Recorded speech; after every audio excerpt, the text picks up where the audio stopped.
Hello, thank you very much for again listening and watching. Like I said already the last times, it is something which is really earnest. We can call this like a kind of worship, a Christian Michael worship to the gods, to the good gods. So it would be very helpful and if possible for you to hear and see it in one part without break, and if possible to find ways that you are not disturbed by any electronic devices or something else. However, it will be possible to do that. And what I also said already in the last time is what we are looking here is the School of Spiritual Science, which has been given by Rudolf Steiner, 1924. And it is a way how we can come in a rightful, good way, which is done for the present time, how to come into the spiritual world. There are several ways which are known by the human being, how to come into the spiritual world. There are the ways of initiation, like you can find in the Gospel of Johannes, or what we are talking here is almost called an Rosenkreuzer initiation, and therefore the first step is to study holy books, to study anthroposophy, to get the knowledge about the spiritual world, to get the knowledge about the human being as a being of a spirit, of an I, of a soul and a physical body, and learn something about the world, the evolution of the world, in the incarnations of the earth before our time today. It's the old moon, the old sun and this old Saturn, and so that you can find out how the human being, the evolution of the human being was going on till now and how it will go on in the future, and also get some knowledge about the spiritual world, about the demons and the devils and the angels, the different stages of angels, and the threefold God, the Father, the Son and the Holy Spirit. And with these studies, if you feel comfortable with your knowledge, you can start to enter this school. And today we will have the lesson number 4, so it is really recommended to hear the lesson 1, 2 and 3 before number 4. And then, if possible, to live with these mantras which will be given today. And so that we can come into the right mood and the right concentration. It is a kind of meditation, a kind of getting words from the spiritual world. I will start with the words which are given from Rudolf Steiner.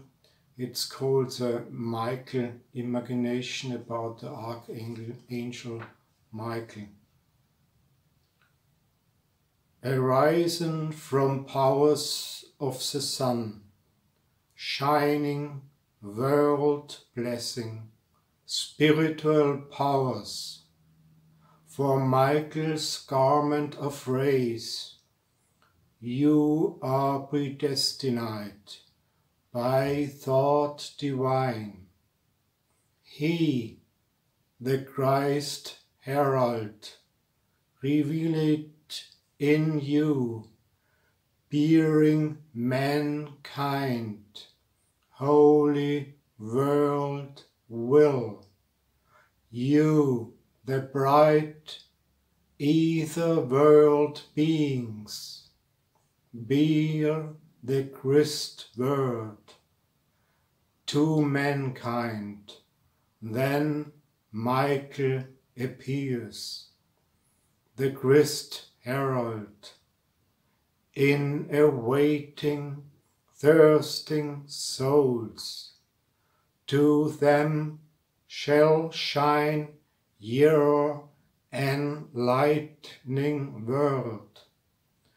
In the spirit man world's time, you, the students of spirit knowledge, take Michael's wisdom beckoning.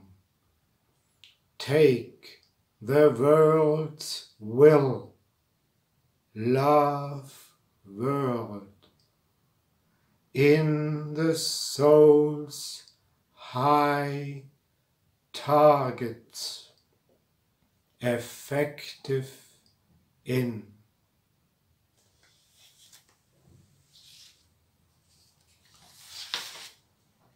So we will begin today with lesson 4, and in the beginning I will say the words of the first board out of the lesson number 9.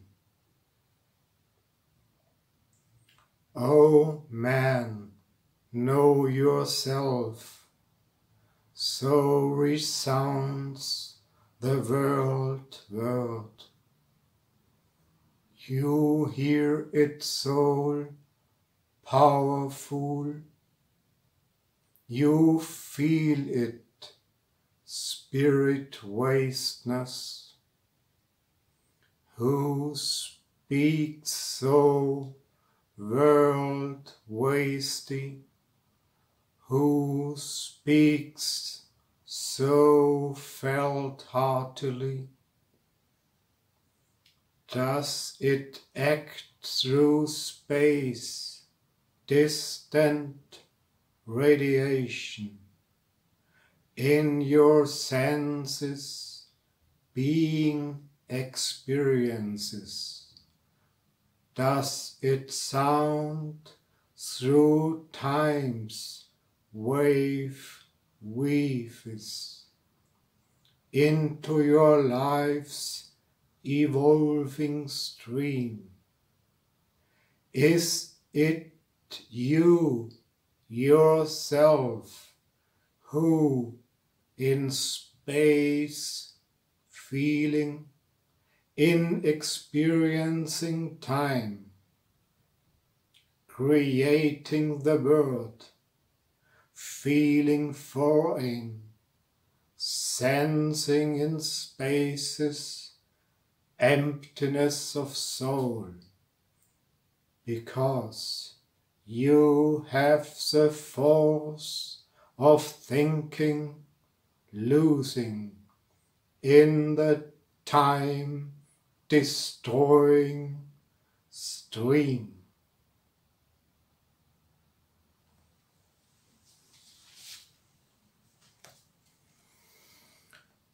Dear my friends, in the previous lesson we were concerned with meeting the guardian of the threshold, and we must understand this meeting well to the extent that its earnestness can really occupy our mind.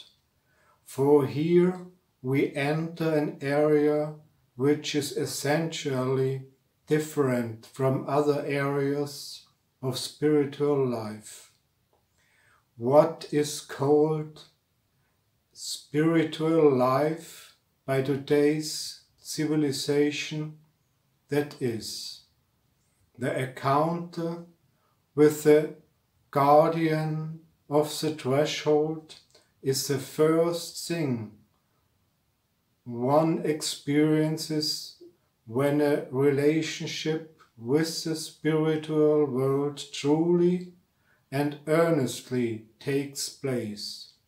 A relationship with the spiritual world cannot take place without this understanding of the meeting with the guardian of the threshold. Because the spiritual world is on the other side of this threshold. So, when communications are received from the spiritual world, they should be understood as merely in preparation for a relationship with the spiritual world. As an example of what we will receive today, my dear friends, I would like to tell you a story taken from ancient esoteric tradition. Once upon a time, a student was accepted into the mysterious. He completed the preliminary stages, and when he had acquired a certain stage of maturity, not that he became what most people nowadays consider clairvoyant, but he entered into a relationship with the spiritual world. The relationship where, as far as feeling is concerned, one correctly receives communication from the spiritual world.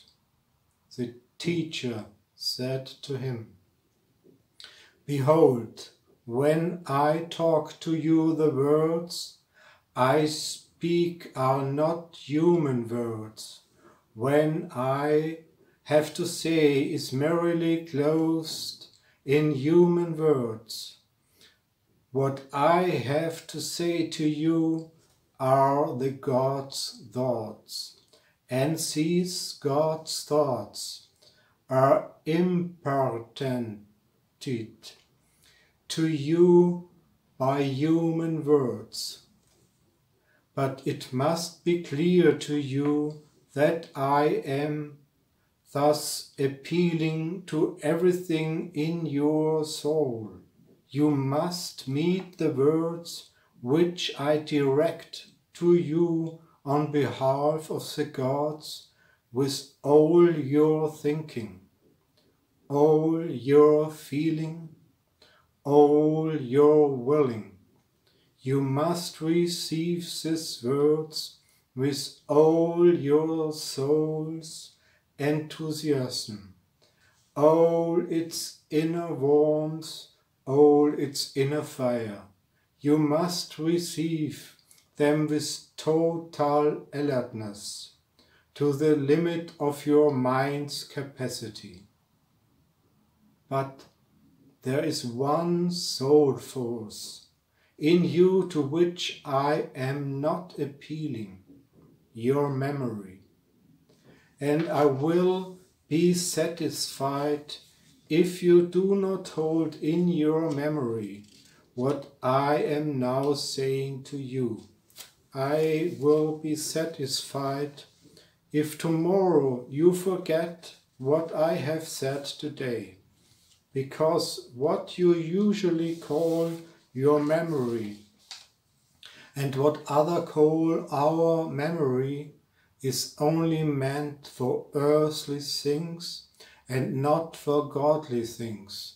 So when you appear before me again tomorrow, and when I again speak to you, appealing to your thinking, feeling, willing, and to all your enthusiasm, all your warmth, all your inner fire, to your mind's alertness, then these soul forces will be renewed for what is to be received. Everything should be new and freshly vital the next day and the day after and every day. I do not appeal to your memory, to your capacity for remembering. That does not mean that tomorrow you should remember nothing of what is said to you today, but you should not preserve it in your memory alone. You should wait and see with what your memory makes of it. What should lead you to me tomorrow in a new attitude, however, should be your feelings, the innermost feelings of your soul. They should preserve what is said to you today. For you see, memory, that capacity for remembrance, is for learning. What the esoteric has to say, however, is not merely for learning, but for life. And every time it approaches you, it should be revealed without the help of memories, concepts. It is in fact true that whenever we are dealing with esoteric truths, we should not think, "Oh, I know that already." For the essence of the esoteric does not lie in knowledge, but in direct experience, and inwardly in deeper levels of our souls, then where memory has its roots, is where we should grasp and retain the esoteric. If you reflect on this, my dear friends, it will be of great help in understanding true esoteric life as we continue. For what must be taken seriously is that in the moment that we accept the esoteric, our very understanding of it brings about a different relationship of thinking, feeling and willing in us than our everyday consciousness is accustomed to. For everyday consciousness, thinking, feeling and willing are bound together. A trivial example may be used to demonstrate how closely bound together thinking, feeling and willing are in normal consciousness. Let's say you know someone, anyone with whom you had an intimate or a more distant relationship. These things you experienced with him or her have been retained in your memory and permeate your feelings. When you are together with this person, these things lead you to certain actions in your behavior towards the person. You go on in life with such thoughts and feelings. One day someone reminds you of this person, says something about the person, and your memory is stimulated. If you had laughed, the person your laugh is recalled. If you hated, the person your hate is recalled. If you had wanted to undertake something together with the person, this is also recalled. You cannot separate what you feel and will towards a person with what you think about the person. With the kind of attitude, it is not possible to understand esoteric truths correctly. Such truths can only be understood correctly when, for example, the following happens. You know someone with whom you have a certain relationship. Certain aspects of this person are most antipathic to you. When you are reminding of this person, you can think of her without the antipathy arising. You can simply think about her. It is quite difficult, my dear friends, to just think about your enemy without letting the animosity towards him arise. One can practice this with a correct grasp of art. You could ask yourself, am I able to exclusively think about certain despisable characters in Shakespeare's works? If I were to meet such characters in real life, I would feel great antipathy toward them. When artistically presented, however, I can regard them objectively, perhaps just because they are such excellent violins. This is possible in the artistic area, for people do not always feel the urge to jump across the footlights and throttle these Shakespearean violins. It is possible to separate thinking from feeling in the artistic area.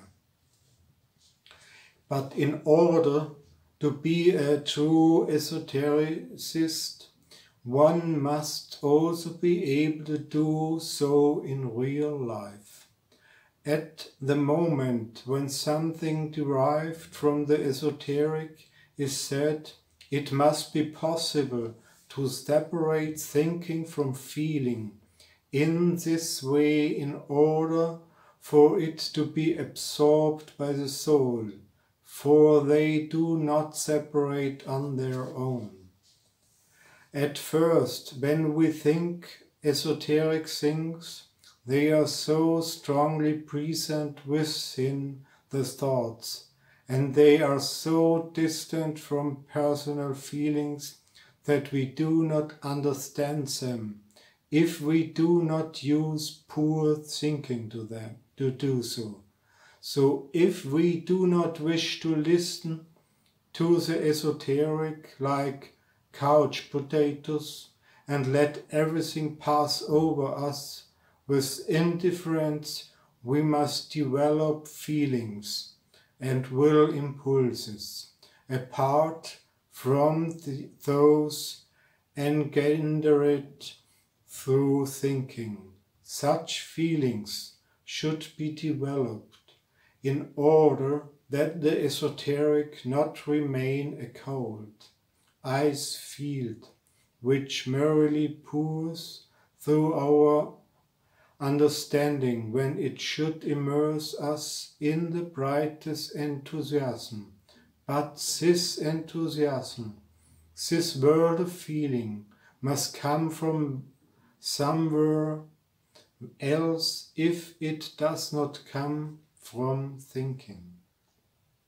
For you see, if we want to make our feelings warm in the right way, we must be clear about the fact that when one speaks correctly from out of the esoteric, he is speaking from the godly sphere, and therefore our feelings do not encounter thoughts, but realities. That is why when I gave the first lesson, I said that it is the school that speaks here, that is the true spirit which goes through the school, and that it is necessary to realize that the school has not been born of some personal intention, but that it has been willed and instead by the spiritual world. If we see it in this way, the school's existence will give us the enthusiasm we need. And then we will understand something else. Yes, my dear friends, in ordinary life and in ordinary science we are spoken to in words, and when we understand the words, the thoughts they are meant to express come to us because they are contained in the words.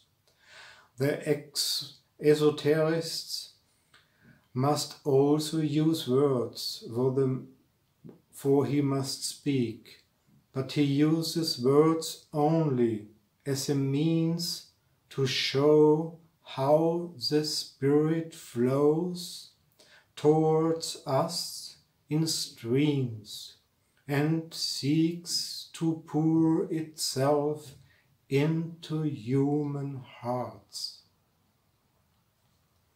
Therefore, it is necessary that in an esoteric school a sense is gradually developed to hear beyond the words.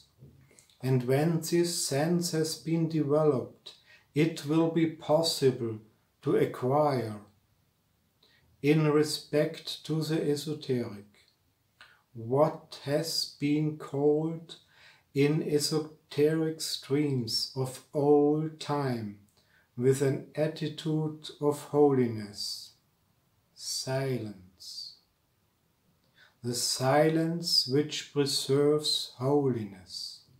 And this holiness-preserving silence is connected with something else, without which the esoteric cannot further humanity. It is connected with innermost humility, and without this innermost humility, it is not possible to approach the esoteric. Why? Well, when we are exhorted to hear beyond the words, it is an appeal to the innermost essence of our souls, not to our memory. Then our capacity comes into play. To what extent we are capable to hearing beyond the words. And it is good for our souls to hear much, but we should not jump to the conclusion that what dawns in our souls as a result is necessarily valid and should be relayed to the world. We will need much time, even when we hear beyond the words, before we come to terms with ourselves. We should develop the idea that the esoteric must first live and weave wordlessly in the soul before it can be considered to be mature enough. Therefore, in the esoteric, we must go back from what words mean in ordinary life to the deeper understanding in the soul. And that is what I did in the last lesson, my dear friends, when I provided mantric verses for you in which scanning is used. The first verse had a tocheic rhythm, the second an iambic rhythm, and the third a spontaneic rhythm. We should feel as though we were descending from the mountain into the valley with the trochaic rhythm. And we should understand how the rhythm which pertains to thinking can be grasped only when we feel this descent within the soul. That is why this verse is trochaic, beginning with a stressed syllable and descending to an unstressed one. It was meant to instill in us a kind of psychic blood circulation in spiritual space. We don't just stand still when such mantras penetrate our soul, our voice, certain thoughts, but we move together with the spiritual movement of the cosmos. In that human thoughts weave into human souls. So we learned first verse, which is related to thinking. See in yourself the thoughts weaving, world semblance you are experiencing, selfhood being hides from you. Dive under into the semblances. Either being flows in you, selfhood being, it shall revere. Your spirit guide being.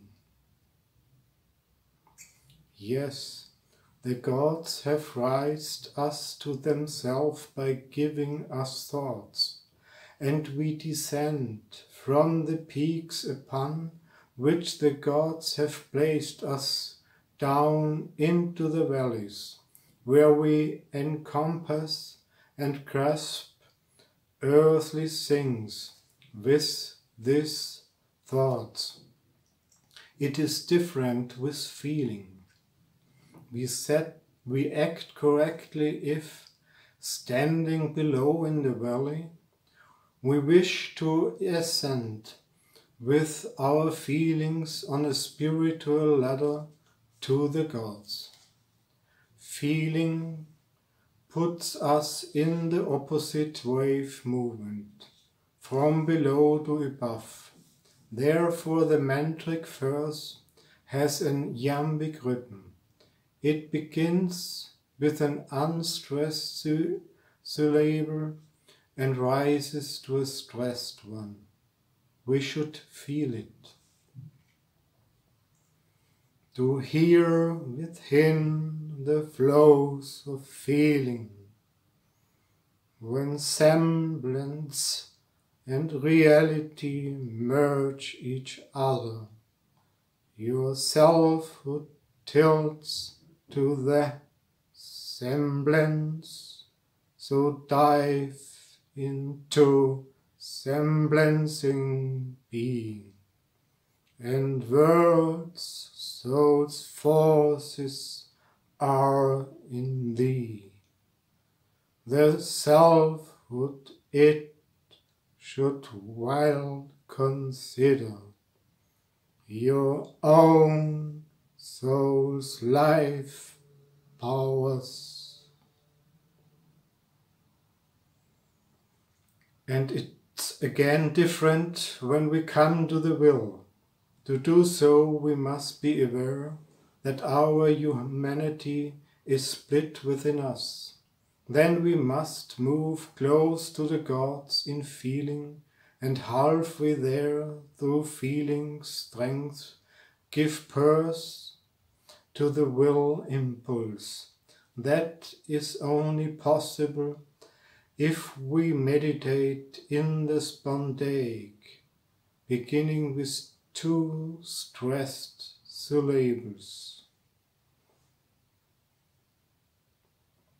Let prevail in you the will's trust, which rises out from all semblance being, with own being creating rises up, turning to him all your life, which is filled with world spirit power. Your own being is should grasp world creative power in the spirit eye.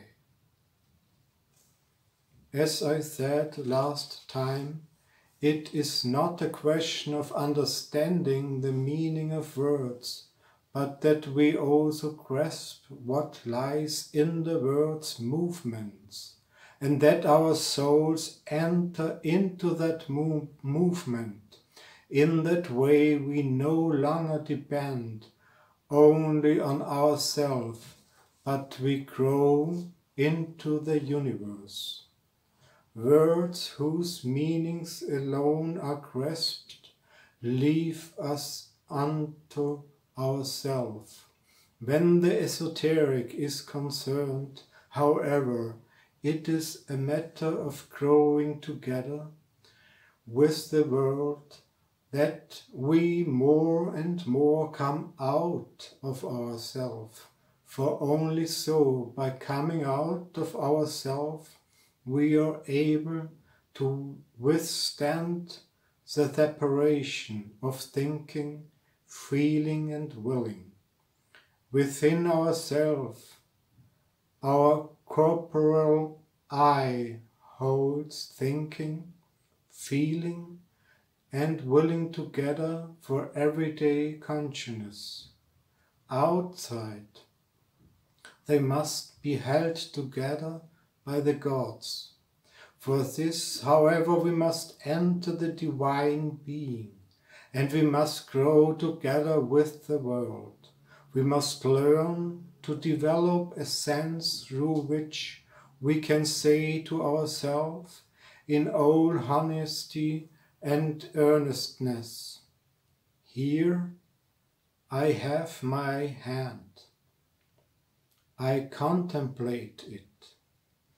Over there stands a tree. I contemplate it.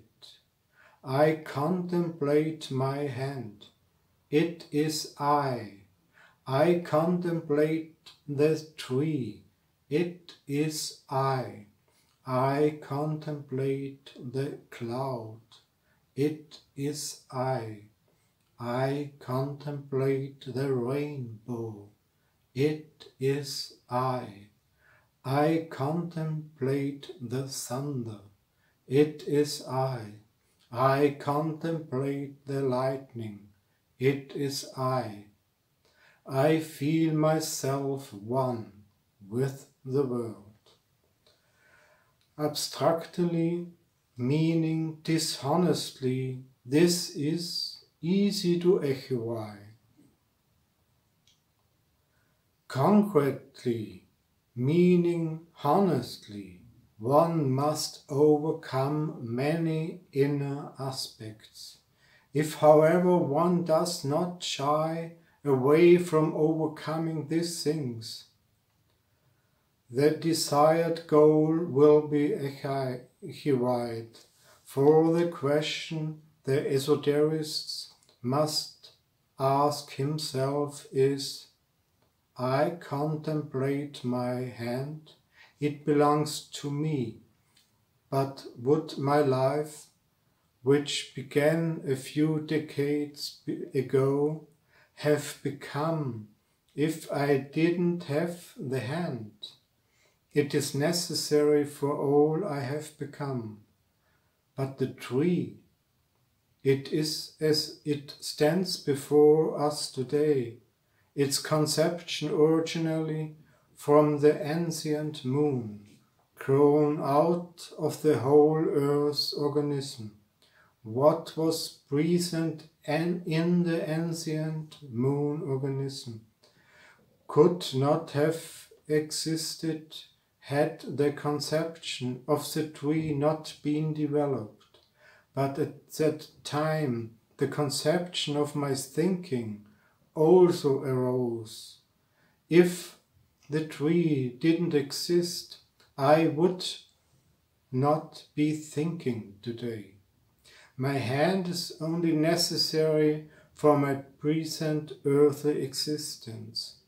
The tree is necessary in order that I can be a thinking being.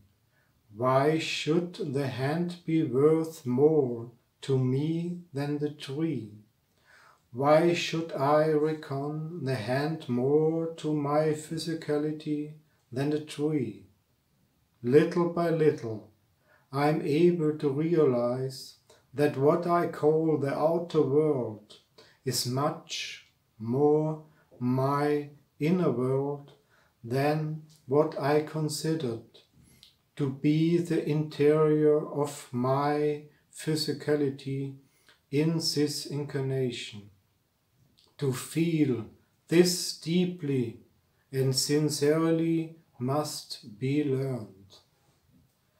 So today we will consider 3 verses, mantric verses, through which this feeling one with the whole so-called outer being can gradually penetrate deeply into the soul.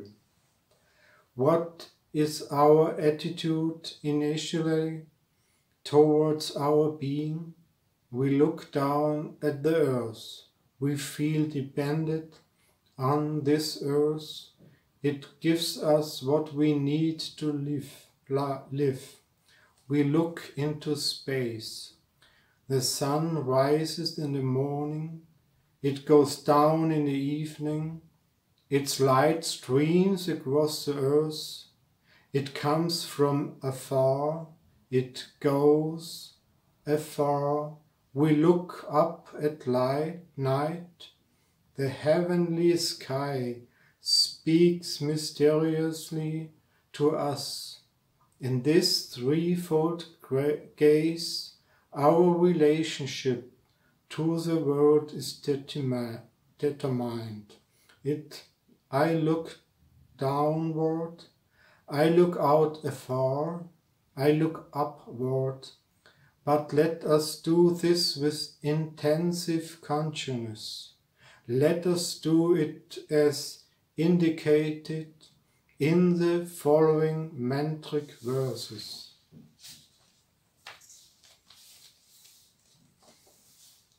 Feel how the earth's depths, their forces, your essence being pressing into the body limbs.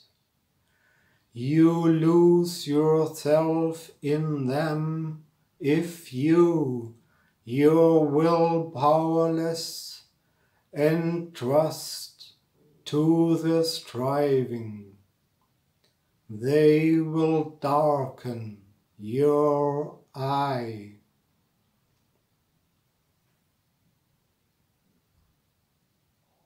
These lines will be written on board.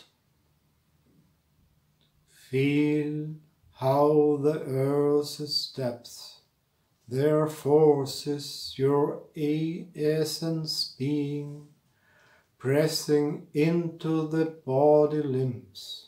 You lose yourself in them, in the forces. If your will powerless entrust to their striving, they will darken your eye.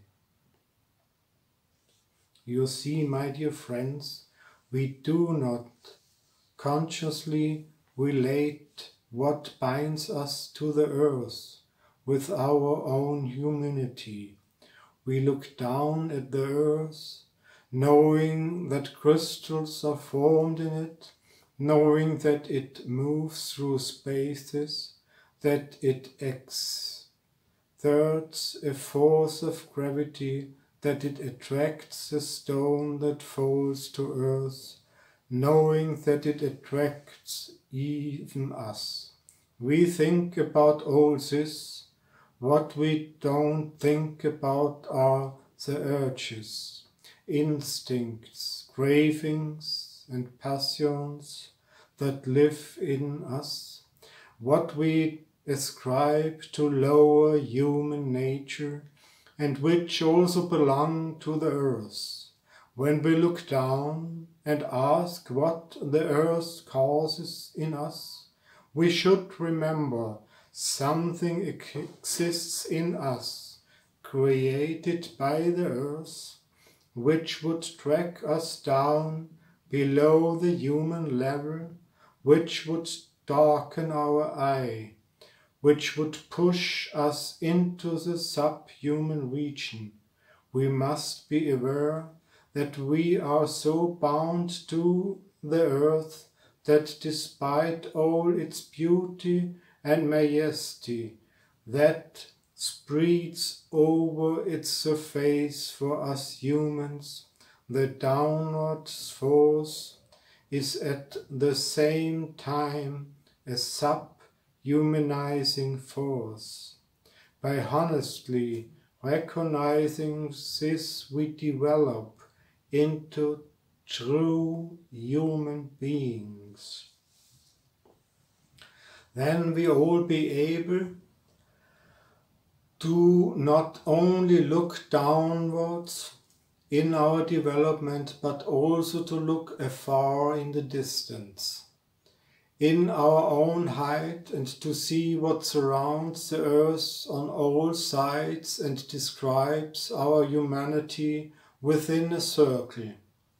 Thus something begins physically which to a certain extent lifts us above the downward pulling earthly forces. Through the downward pulling earthly forces, man can become evil, but not so easily through the breath, which also belongs to what encircles the earth, and even less through the light which the sun lets encircle the earth. We consider breath and light as things that have no spiritual importance, but God's life in breath, live in breath and light. And we must be aware that godly forces are especially active in light and breath, because they pass through us humans, act differently than the deep earthly forces. This brings the second mantric verse to our consciousness. Feel how from world distances godly powers let their spirit brightness, let it shine into your soul being. Find yourself in them laughing, and they creating, wisdom weaving, you as self in their circles, strong for spiritual works of good. We are not always aware that we can laugh, that flows over our earth as light, be it sunlight or starlight, but we are aware that we can laugh the sunlight, laugh it as warmly as a friend. Then we also learn how God's in garments of light circles around the earth, then the opinion that sunlight is merely what illuminates the earth changes for good.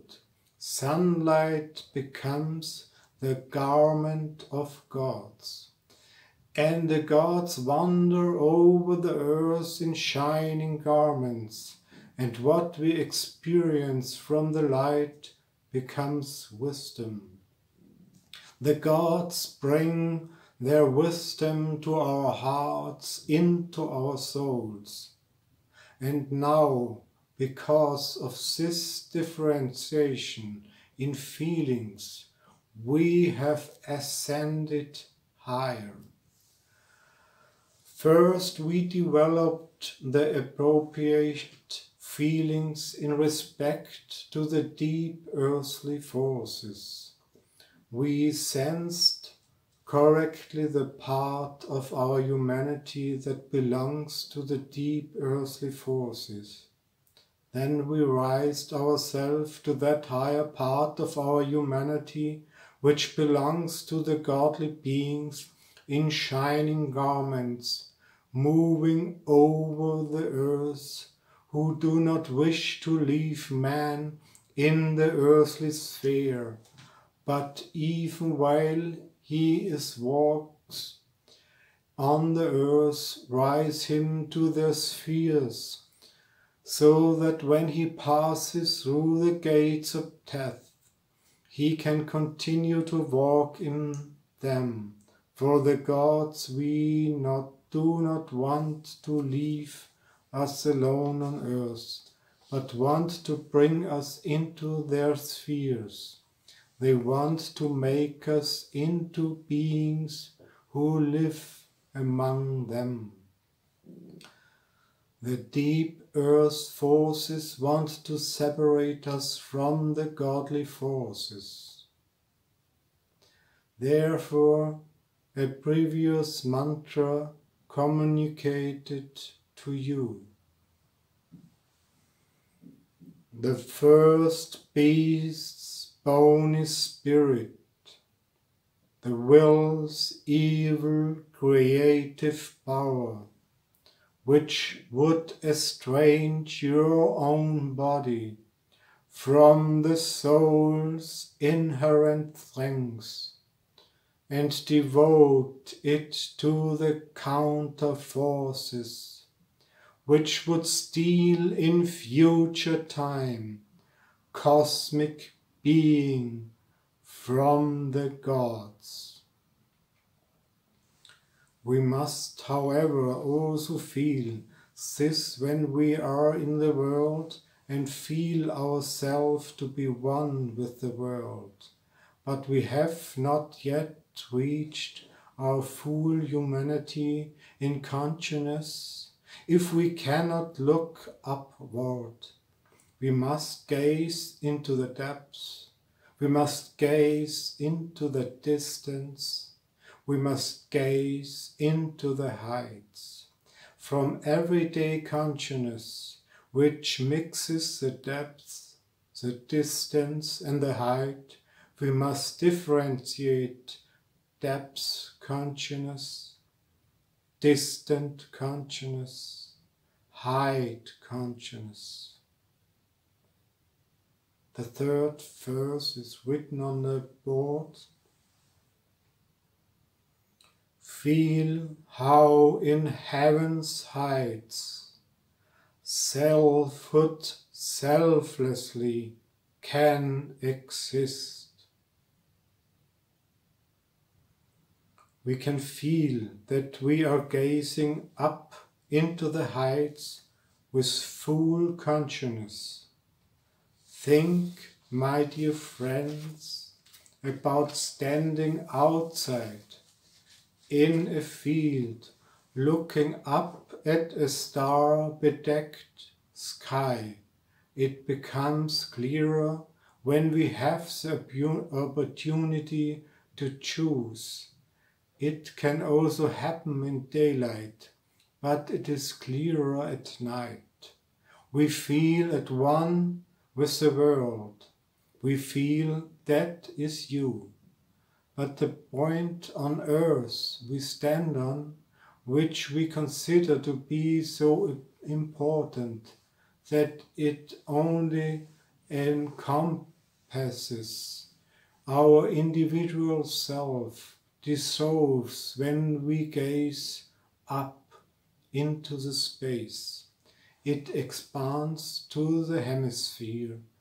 If we do this in the right way, then narrow selfhood ends and becomes selfless, for it is infinitely expanded in the heights of space. Feel how in heaven's heights selfhood selflessly can exist. The writing on board continues. If it spirit-filled the thought powers follows in the pursuit of height,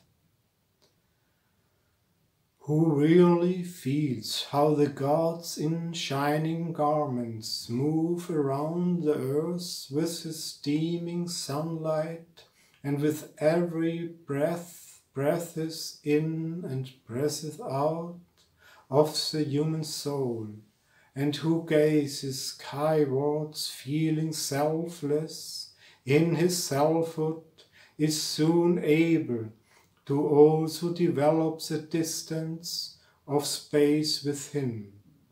These following lines are pertinent. Feel how in heaven's heights selfhood selflessly can exist, if its spirit filled the thought powers follows in the pursuit of height.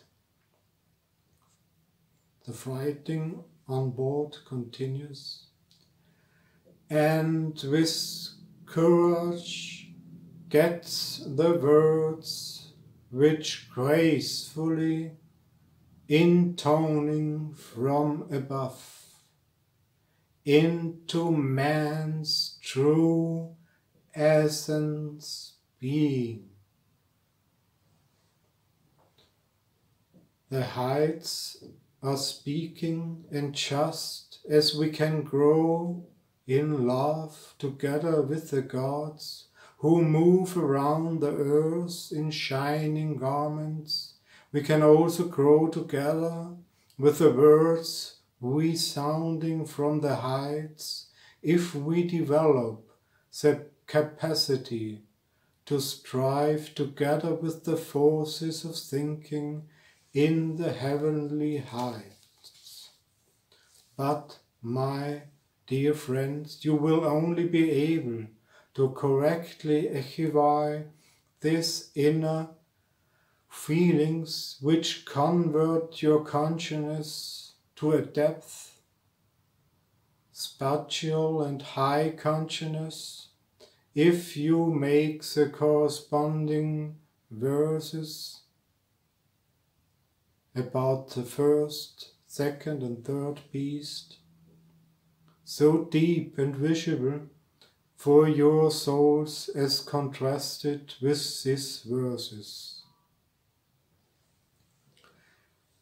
You come before the God of threshold, living through images about it should be active in your minds. The guardian of threshold shows you the third beast, of which we spoke in the previous lesson. What this beast characterizes resounds within you. The third beast's glassy eye is the evil counter-image of thinking that denies itself in you and choosing death, forsaking the spirit force which before its earthly life lived in fields of spirit. It is what draws us downwards. We escape from it by saying with inner courage, feel how the earth's depths, their forces, your essence being pressing into the body limbs. You lose yourself in them if you, your will powerless and trust to their striving. They will darken your eye. At first glance there seems to be little difference between looking at the beast and what liberates you from it.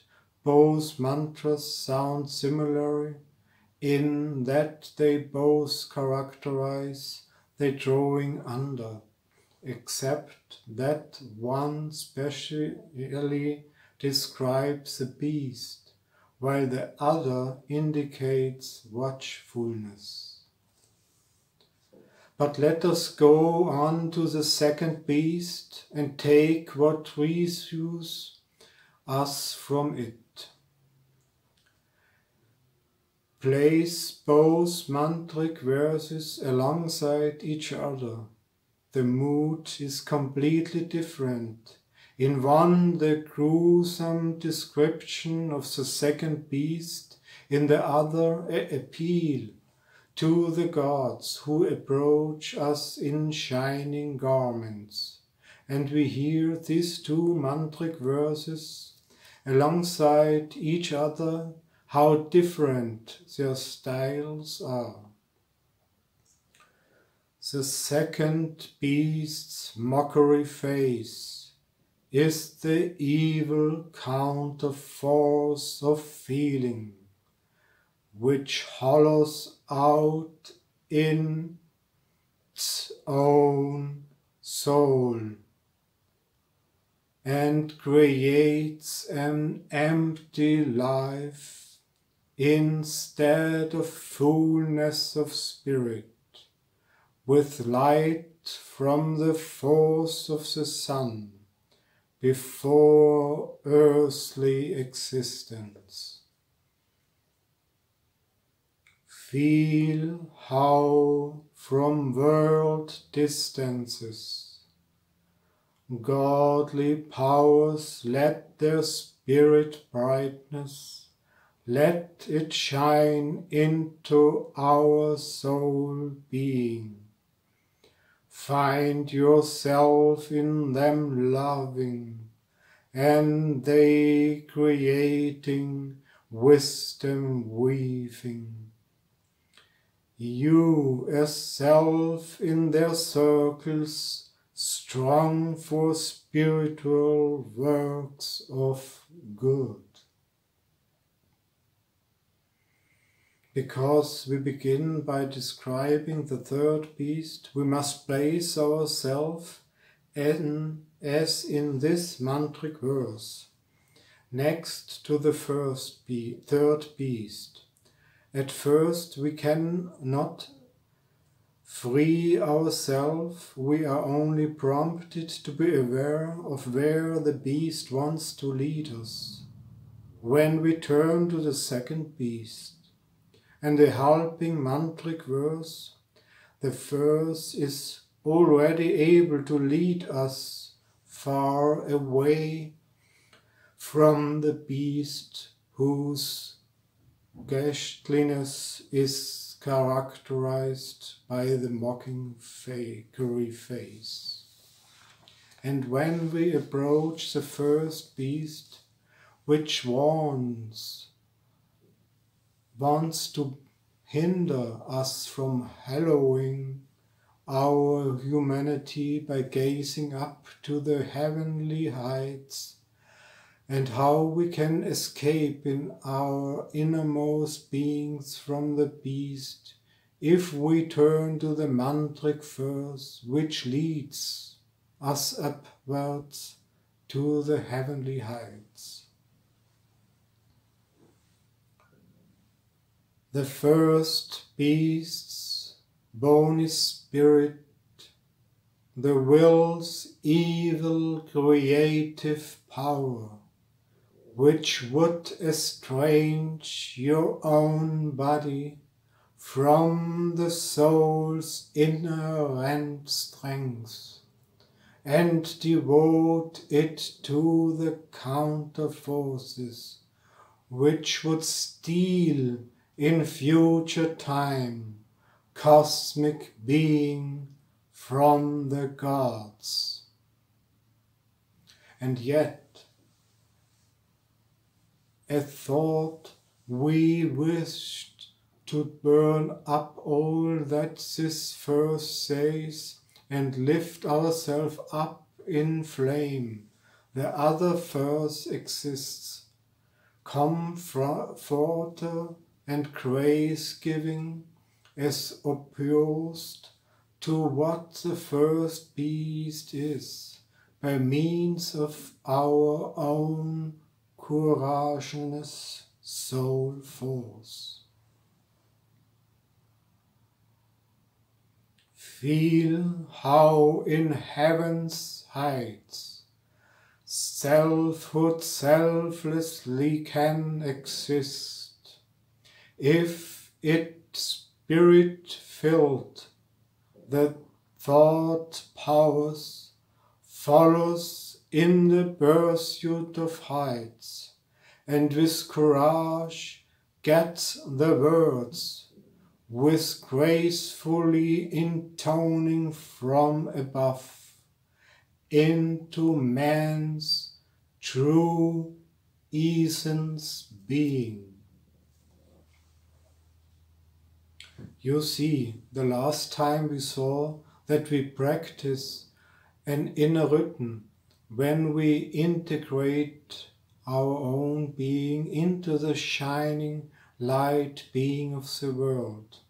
So today we must recognize how the esoteric things which we are learning have an inner connection, so that we must always go back to the previous elements, not only in respect to the meaning of the words which remain earthly, but to the inner disposition. And this disposition, this mood, comes both from the whole and from the details. Take, for example, the first verse. Feel how the earth's depths. Here we are directed to the earth's depths. And the other verse directs us to the third beast's glassy eye. They belong together. In the second verse, feel how from world distance we feel how the gods approach in shining garments. Here we rise up, if we can really feel it, and away from what mocks the divine in the world. The second beast's mockery face is truly wiped away by radiant sunshine, if we wish to grasp radiant sunshine spiritually. And the third verse, which begins, the first beast's bony spirit ossifies us. We become warm if we are freed from the ossification by gazing at the heavenly heights. So we can also say, when you see the glassy eye, of the third beast, stand firm and feel what the depths of the earth want from you. If you see the second beast's mockery face, receive sunlight laughingly. If you freeze through the first beast's bony spirit, warm up humanly as a human being by raising your heart warmly to the heights of heaven. Thus we shall gradually feel our way into spiritual life, and this spiritual life will grow ever more closely related to our soul.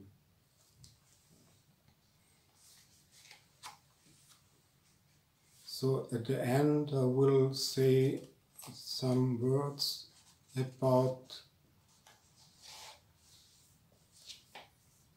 bring a honestly, earnestly mood to these words which we have got from Rudolf Steiner in German and is translated into English. And it's an earnestly time for a human being. Rudolf Steiner already told us about 100 years ago, there is going on in the spiritual world a fight between the powers of Ahriman, of the devil, of the counter force, the counter power Ahriman,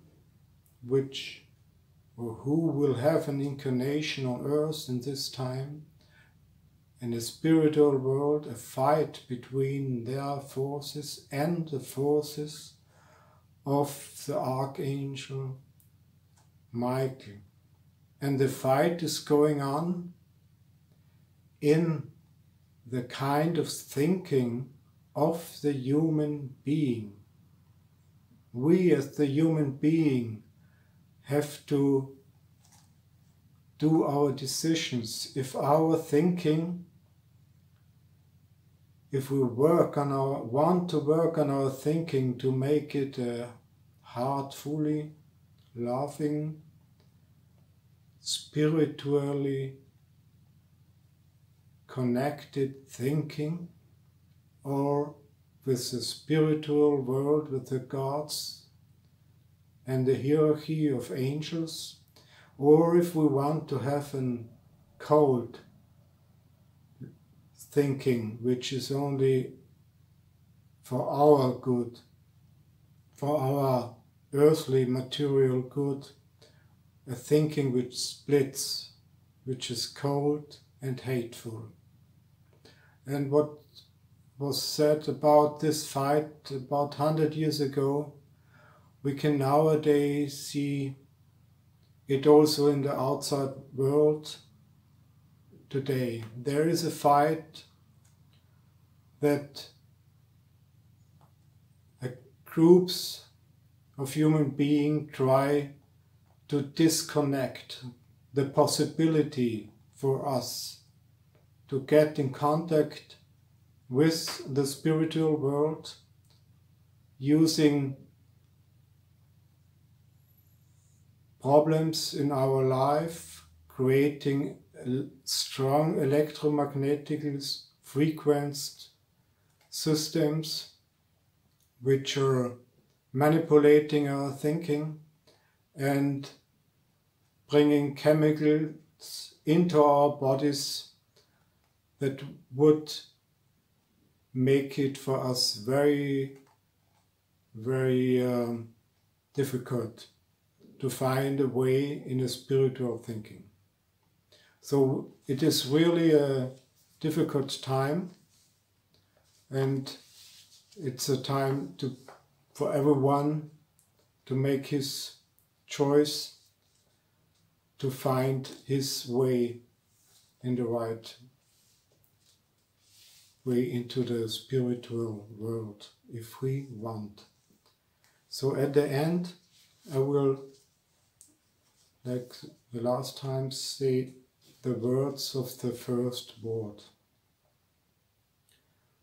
O man, know yourself. So resounds the world word. You hear it soul powerful. You feel its spirit vastness. Who speaks so world vastly? Who speaks so felt heartily? Does it act through space distant radiation? In your senses being experience? Does it sound through time's wave weaves into your life evolving stream? Is it you yourself who in space feeling, in experiencing time, creating the world, feeling for aim, sensing in space emptiness of soul, because you have the force of thinking, losing in the time, destroying stream. Thank you very much.